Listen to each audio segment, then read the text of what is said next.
Hello friends. Welcome to commerce tech और मेरा नाम है यश महेश्वरी। आज हम बात करने वाले हैं आपसे जीएसटी पोर्टल पे 2A या 2B के बारे में, कैसे बिल चेक कर सकते हैं और दोनों में क्या डिफरेंस है, क्या क्या सिमिलरिटीज़ हैं या क्या क्या सिमिलरिटीज़ नहीं है। इस बारे में आपको जाना है सीधे जीएसटी पोर्टल पे। यहाँ पे आपको टाइप करना है जीएसटी लॉगिन या फिर जीएसटी पोर्टल। मैं अपने केस में जीएसटी लॉगिन लिख रहा हूँ, आप जो चाहें वो लिख सकते हैं, जीएसटी लॉगिन या पोर्टल। ठीक है, आपको जीएसटी लॉगिन का जो पहला लिंक आएगा उस पर आपको क्लिक कर देना है, जैसे मैंने किया था अभी। एंड सेम आपको यहाँ पर अगर आपके पास यहाँ पर यूज़र नेम एंड पासवर्ड हैं तो आप यहाँ से लॉगिन कर सकते हैं। ठीक है, अब मान लो जैसे मेरे पास मेरे केस में जो है यूज़र नेम एंड पासवर्ड मेरे पास अभी नहीं है, किसी भी मतलब इस पर्सन मतलब अभी कोई यूज़र नेम और पासवर्ड मेरे पास नहीं है मान के चलो, और मुझे फिर भी पता करना है इन सब चीज़ों के बारे में। तो आप यहाँ पे जाएंगे help and tax payer facilities के बाद यहाँ पर, एंड यहाँ पर आपको मिलेगा।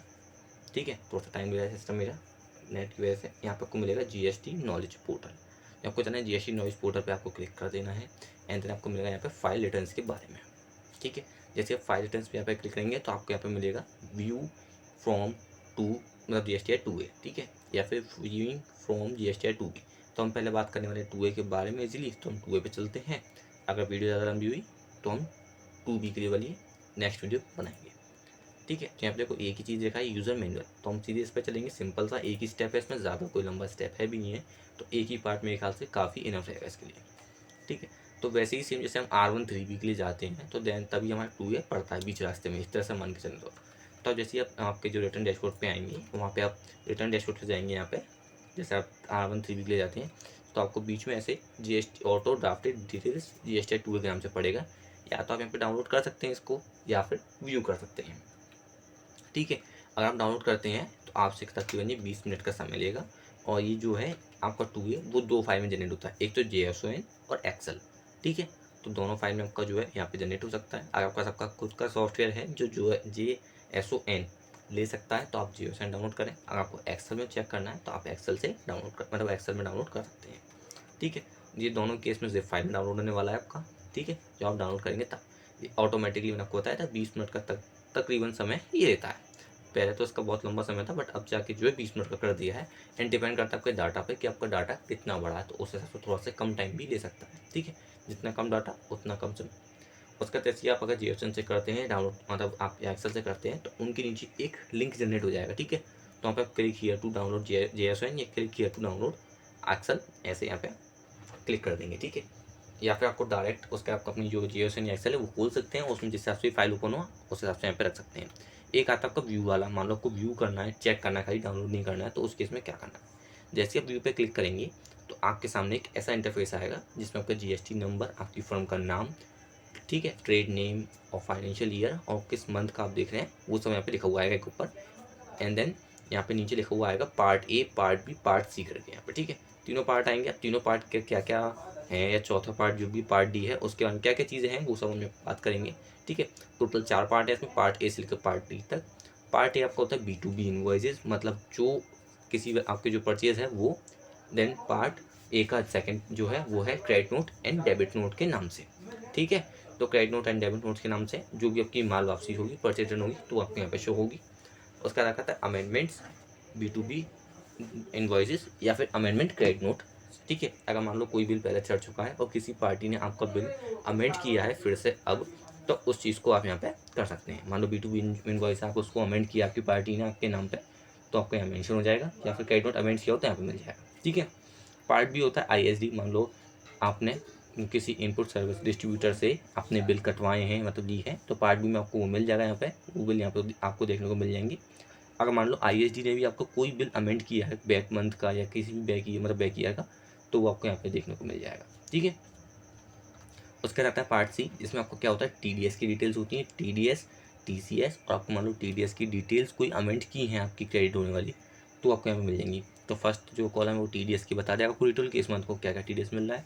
देन सेकंड वाला आपको कोई TDS अमेंड हो रहा है तो वो, और अगर TCS है तो वो समय मिल जाएगा। पार्ट D आपको होता है इम्पोर्ट्स ऑफ गुड्स, मतलब अपना कहीं से इम्पोर्ट्स किया गुड्स तो वो, या फिर कहीं से गुड्स इम्पोर्ट्स किया है सेल्स यूनिट में, तो वो आपको यहाँ पे मिल जाएगा। ठीक है, तो मैं आपको चारों ही पार्ट्स के अंदर बता दिया है क्या क्या चीज़ होती है। फिर भी कोई आपका डाउट होता है तो हमें कमेंट कर सकते हैं वीडियो के अंदर। ठीक है, तो part A, part B, part C यहाँ पे हमने मेंशन कर दिया अच्छे से। और सबसे बड़ा हमने यहाँ पे जो इमेजेस हैं वो दे दिए हैं, जिससे आप में से किसी को कोई दिक्कत नहीं होने वाली है सब चीज़। तो हम बात करेंगे सबसे पहला पार्ट ज़्यादातर जो मेन पार्ट होते हैं वो होते हैं आपके ए शुरू के 4 पार्ट। पार्ट ए के जो मेन कॉलम जो होता है वो पार्ट ए ही होता है अधिकतर लोगों का। बट आपकी फर्म क्या सप्लाई करती है, कैसे माल खरीदती है, तो वो डिपेंड करता है आप पर कि आपको कौन कौन से पार्ट चेक करने हैं इसके अंदर। तो मैं बेसिकली बताऊँगा आपको पार्ट्स ए B2B इनवॉइस के बारे में इसमें। ठीक है, तो जैसे आप पार्टी B2B इनवॉइस में जाएंगे, जैसे आप क्लिक करते हैं तो आपको ऐसे मिल जाएगा, आपने जिस व्यक्ति से माल खरीदा उसका GST नंबर आपको यहाँ पे देखने को मिल जाएगा। साथ ही साथ उस सप्लायर का जो नेम है वो और सबकी अपनी जो GST R1 या GST R5 फाइल की है या नहीं, उसका स्टेटस, अगर की भी है तो किस डेट को की है वो मिल जाएगी, और किस मंथ की फाइल करी है वो भी यहाँ पे देखने को मिल जाएगा। ठीक है, और उसका करंट स्टेटस क्या है, 3B को लेकर उसने 3B फाइल की है या नहीं है, R1 मानो R1 फाइल कर दी है, 3B फाइल नहीं की है तो आपको यहाँ पे मिल जाएगा। मान लो उस व्यक्ति ने जो है 3B फाइल नहीं की है तो उसके यहाँ पे नो लिखा हुआ आ रहा है, अगर कर दी होती तो यहाँ पे यस लिखा हुआ था। अगर मान लो कोई भी, अगर मान लो रजिस्ट्रेशन कैंसिल भी हुआ है तो वो डेट भी आपको यहाँ पे मेंशन करा देंगे। आप चाहें तो जो डाउनलोड है ऐसे कर सकते हैं CSV में, नहीं तो आप ये GST नंबर लिखा हुआ आ रहा है यहाँ पे आप क्लिक करके जो बिल की एंट्री है वो यहाँ पे आप देख सकते हैं। ठीक है, जैसे कि यहाँ पे मैं मान लो क्लिक करता हूँ तो आपको इसके अंदर invoice number, invoice date, invoice type, place of supply, total invoice value, taxable और सभी तरह के जो आपका टैक्स लगा होगा, IGST, CGST, SGST, सेस, जो भी लगा होगा वो टैक्स आपको यहाँ पे देखने को मिल जाएगा। ठीक है, अगर मान लो आप इसमें इनवॉइस नंबर पर क्लिक करते हैं तो आपको इनवॉइस की डिटेल मिल जाएगी कि 12%, 18% में उसने आपको कितना टैक्सेबल अमाउंट दिया है, कितना आपको टैक्स मिला है, 12% का कितना टैक्स मिला है, 18 का कितना मिला है, 5 का कितना मिला है, तो वो सब चीज़ें आप यहाँ पता कर सकते हैं। ठीक है, तो मतलब डिटेल के अंदर डिटेल होती है, GST नंबर अंदर के अंदर इनवॉइस नंबर के अंदर आपका टैक्स रेट आप डिफाइन करते हैं। इससे आगे आप इसके आगे कुछ नहीं पता कर सकते डिटेल के बारे में, इसके बारे में कि कौन सा HSN है, कहाँ से सप्लाई वगैरह हुई है, इन चीज़ों के बारे में आप इसमें बिल्कुल पता नहीं कर सकते। नेक्स्ट आता है आपका part amendments to B2B invoices के बारे में। ठीक है, तो हम बात करेंगे अमेंडमेंट B2B इन्वॉइसेस के बारे में। नेक्स्ट जो पार्ट है वो आपका, देखो अगर मान लो कोई बिल किसी पार्टी ने अमेंड किया है तो आपका अमेंड B2B इन्वॉइस में दिखेगा और आपको बता देगा कि किस मंथ की रिटर्न का बिल है और कब ये सही कर रहा है। ठीक है, इफेक्टिव डेट कैंसिलेशन देखो यहाँ पे लिखी हुई आ रही है 14 दिसंबर 2018, है ना। तो एक एक चीज़ यहाँ पे बताता है, मान लो ऐसा कुछ है तो आपको यहाँ पे बता देगा और मेंशन कर देगा। आप GST नंबर पर जाके उस बिल को चेक कर सकते हैं कि कौन से बिल नंबर उसने अमेंड किया है, कितना करा है, कितनी अमाउंट रखी है, वो आप चेक कर सकते हैं। उसी के साथ साथ इनवॉइस नंबर आके आप देख सकते हैं कि उसने जो अमाउंट है वो कितने परसेंट के टैक्स रेट में डिवाइडेड की है, 1%, 3%, 5%, जो भी आपका टैक्स रेट रहा हो वो। ठीक है, नेक्स्ट आता है आपका क्रेडिट नोट का। अब सेम ऐसी क्रेडिट नोट का होता है, जैसे आप क्रेडिट नोट पर जाते हैं तो सेम आपके सामने एक ऐसा यहाँ पे खुल जाएगा थोड़ा सा डेबिट नोट क्रेडिट नोट के बारे में। यहाँ पे आप स्क्रॉल कर सकते हैं, अगर नहीं होगा तो दिखाएगा नहीं, कुछ भी मना कर देगा, और होगा तो आपको इस तरह से सभी लिस्ट जो है यहाँ पे खोल कर दे देगा आपके। ठीक है, आपने जितने भी सप्लायर से माल परचेज किया है उन सबकी लिस्ट आपको यहाँ पे देखने को मिल जाएगी। साथ ही साथ उन्होंने अपनी R1 या 3B फाइल की है या नहीं वो भी आप पता कर सकते हैं, और किस मंथ के रिटर्न में आपके बिल ये अपने शो करा रहे हैं क्रेडिट नोट के, वो भी आपको यहाँ पे देखने को मिल जाएगा। ठीक है, तो कोई भी पार्टी आपसे झूठ नहीं बोल सकती कि उसने अपने बिल चलाए नहीं है या शो कराए हैं तो आपको शो नहीं हुआ है, तो ऐसा कुछ नहीं हो सकता। ठीक है, तो यहाँ पर आप GST नंबर पर क्लिक करके सभी पार्टियों के बिल और उनकी डिटेल्स अंदर चेक कर सकते हैं। इनवॉइस नंबर पर जाकर आप ये चेक कर सकते हैं कि उसने कितने % से रेट काटा है, और ठीक है यहाँ पे आप चेक कर सकते हैं कौन से नंबर का क्रेडिट नोट आपको उसने काटा है। ठीक है, और कौन कौन सी सप्लाईज हैं, कौन कौन से कितना टैक्स लिया आपने क्रेडिट नोट से, कितनी ITC आपको रिवर्स करनी है, वो आपको यहाँ से ही बता देगा। ठीक है, और ये सब चीज़ें क्या है ऑटोमेटिकली 3B में ऑटोमेटिकली पॉपुलेटेड होकर आती रहती हैं। ठीक है, आती है अपने ऑटोमेटिकली। ये आपको बता भी देगा कि नोट टाइप क्या है, क्रेडिट है या डेबिट है। क्रेडिट है तो आपको ITC लेनी है, डेबिट है तो आपको मतलब ITC लेनी है, क्रेडिट है तो वो डेबिट है तो, और क्रेडिट है तो आपको वापस देनी है। जो भी होगा वो बता देगा ऑटोमेटिकली पॉपुलेटेड होकर आता है। ये चीज़ मैंने आपको पहले से ही डिस्क्राइब करके बता दी एक एक चीज़ के बारे में। ठीक है, अगर देखो आप बैक करके आप वापस जाएंगे तो ऐसी same amendment to credit notes का भी होता है, जैसे आपको क्रेडिट नोट मिलते हैं वैसे आपको अमेंड का भी मिलेगा सेम। कोई भी रत्ती सा भी इसमें डिफरेंस नहीं है, बिल्कुल सेम। और मैं वीडियो को ज़्यादा लंबा करना नहीं चाह रहा हूँ, तो इसलिए मैंने आपको एक ही चीज़ के अंदर बता दी है। मेन जो चीज़ होती है वो यही चीज़ होती है, इससे आगे कोई भी चीज़ वैसी कोई भी वेन नहीं है। ठीक है, और वही बात थोड़ी बहुत नॉर्मल चीज़ों के बारे में तो आप यहाँ पता कर सकते हैं। मान लो कोई चीज़ रिवाइज़ की है तो उसमें रिवाइज नोट नंबर क्या छोड़ा है, या फिर कोई क्या चीज़ चेंज की है, डेट वगैरह, तो सब आपको यहाँ पे देखने को मिल जाएंगे। ठीक है, कि आपका बिल होगा तो आप वहाँ से चेक कर लेंगे अपने पास से क्या इन्हें क्या क्या चीज़ चेंज करनी है आपके उसमें। ठीक है, अक्सर ये यहाँ जो इनकी जो लास्ट डेट होती है वो आप 13 यानी 14 तारीख में आप इन्हें देख सकते हैं। अपनी 2A में तो आप कभी भी देख सकते हैं, और अगर आपको 2B देखनी होगी तो उसके लिए आपको हर मंथ की 13 या 14 तारीख को आपको वेट करना होगा 2B के लिए। ठीक है, अब बात आती है पार्ट बी के बारे में, ISD। मान लो आपका ISD है तो फिर क्या करेंगे उस केस में, तो आपको भी सेम ISD जैसे आप क्लिक करेंगे ISD पे, तो आपको यहाँ पे GST नंबर, सप्लायर नेम और उसकी GSTR6 फाइल हुई है नहीं, उसका स्टेटस आपको यहाँ पे देखने को मिल जाएगा। अगर उसने फाइल कर दी तो कोई अच्छी बात है, नहीं किया तो फिर थोड़ी सी दिक्कत वाली बात है। जैसे ही आप GST नंबर पर क्लिक करेंगे तो आपको यहाँ पे मिलेगा ISD या फिर ISD-CDN। ठीक है, दो हैं ISD सेम। तो ISD-CDN का मतलब होता है क्रेडिट डेबिट नोट। ओके, तो दो है यहाँ पे, दोनों दे रखे हैं इन्होंने, तो कुछ भी हो सकता है। तो ISD में देखो, मैंने आपको बताई दिया कि देखो जो डॉक्यूमेंट है वो एलिजिबल फॉर ITC, आप एलिजिबल है या नहीं ITC के लिए, वो भी यहाँ पे लिखा हुआ आ रहा है। ठीक है, अगर मान लो ISD-CN है तो आप यहाँ पे साइड में क्लिक कर सकते हैं, यहाँ पे चेक कर सकते हैं।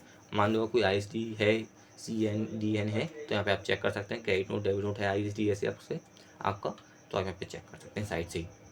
ठीक है, रही बात अमेंडमेंट की ISD की, तो आप यहाँ से चेक कर सकते हैं। सेम वैसे ही जैसे आपने पहले चेक किया था वैसे ही यहाँ पे आप चेक कर सकते हैं इनका भी। ठीक है, क्रेडिट नोट हो या डेबिट नोट हो वो आप यहाँ से आसानी से चेक कर सकते हैं, या फिर आपकी ISD की इनवॉइस हो सेम, वो भी आप यहाँ से चेक कर सकते हैं। ठीक है, नेक्स्ट आता है पार्ट सी, TDS अमेंड और TCS के बारे में। जैसे आप TDS पर जाते हैं तो आपको यहाँ पे मिल जाएगा जिस पार्टी ने आपका TDS डिडक्ट किया है उसका GST नंबर एंड कितना अमाउंट डिडक्ट ने किया है विच वॉज अ टैक्स वो, और कितना अमाउंट ऑफ टैक्स था वो। ठीक है, तो आपको TDS का वो भी मिल जाएगा, आपको जो आपके उसमें GST पोर्टल पर रिसीव भी हो जाएंगे।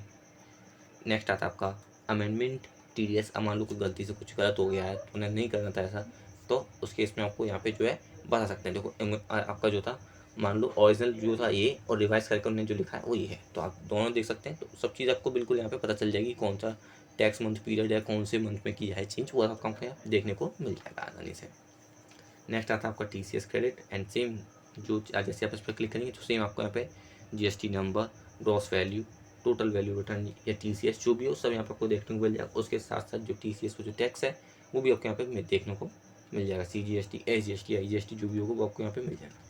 आप चाहे तो बाहर से डाउनलोड करके चेक कर सकते हैं, या फिर अंदर से ऐसे आप चेक कर सकते हैं। Part D, import of goods, last part है। जैसे आप यहाँ पे क्लिक करते हैं तो आपको 10 नंबर की सीरीज़ मिलती है, मैं आपको मिल जाएगा कि यहाँ पे और कौन कौन से बिल हैं जो आपके पोर्ट कोड के हिसाब से शो हो रहे हैं।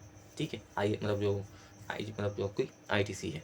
ठीक है, और कभी आपने इम्पोर्ट्स के गुड्स चलाए हो तो उसमें आपको ये देखने को मिल जाएगा, जो कि पोर्ट ड्यूटी वगैरह होती है वो आपको यहाँ पे देखने को मिलती है। ठीक है, मान लो कोई चीज़ अमेंड वगैरह हुई है तो आपको मिल जाएगा, और नीचे से आप चाहे तो डाउनलोड और डॉक्यूमेंट CSV पे जाके डाउनलोड कर सकते हैं। ठीक है, और नेक्स्ट वाला तो अमेंड वाला आप जानते ही हैं, इसका मतलब कि नेक्स्ट वाले में ये आपको थोड़ी सी और फैसिलिटीज़ दे देगा। अगर आप डाउनलोड करते हैं तो आपके सामने कुछ ऐसा आएगा, GSTR2 टेबल, एंड उसको लेके यहाँ पे CSV है। हालांकि ये जो है आपका CSV डाउनलोड करेंगे तो एक्सेल में ही डाउनलोड होता है आपका। ठीक है, उसकी कोई और चॉइस नहीं है कि आप GSN वगैरह किसी में कर सकें।